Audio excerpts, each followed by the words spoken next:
ওরাকান্দিতে মূলত ট্রেডিশনাল ওয়েতে ভগবান শ্রী বিষ্ণুর পূজা করা হয়। ভগবান শ্রী বিষ্ণুর যে রূপে অবতীর্ণ হয়েছিলেন হরিচাঁদ রূপে, সেই হরিচাঁদ রূপের পূজা করা হয়। মানে সব মিলিয়ে এখানে ভগবান শ্রী বিষ্ণুর অনুসারী সবাই। হয়তো এখানে একটু ঘুরিয়ে পিছিয়ে বলা হয়, এই যে উপরে যে মূর্তি আছে এটা হচ্ছে গরুর দেবের মূর্তি। এটা হচ্ছে গরুর দেবের মূর্তি, ভগবান শ্রী বিষ্ণুর বাহন। আপনারা দেখতে পাচ্ছেন। এই পাশে হচ্ছে হরিচাঁদ ঠাকুরের মেইন যে মন্দির, এর ভিতরে ভগবান শ্রী বিষ্ণুর সেই শয়নরত যে মূর্তি তার পূজা করা হয়। এই হচ্ছে গুরুচাঁদ ঠাকুরের মন্দির, যেখানে নতুন করে ত্রিশূল স্থাপন করা হয়েছে।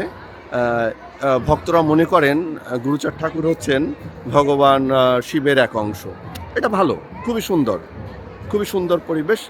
জাস্ট ফোক কালচারে ভগবান শ্রী বিষ্ণুর আরাধনা করা হয়। মূলত সকল মতুয়াই হচ্ছেন ভগবান শ্রী বিষ্ণুর অনুসারী। এখানে ভগবান শ্রী বিষ্ণুর এক অংশ ভগবান হরিচাঁদ ঠাকুর রূপে অবতীর্ণ হয়েছে।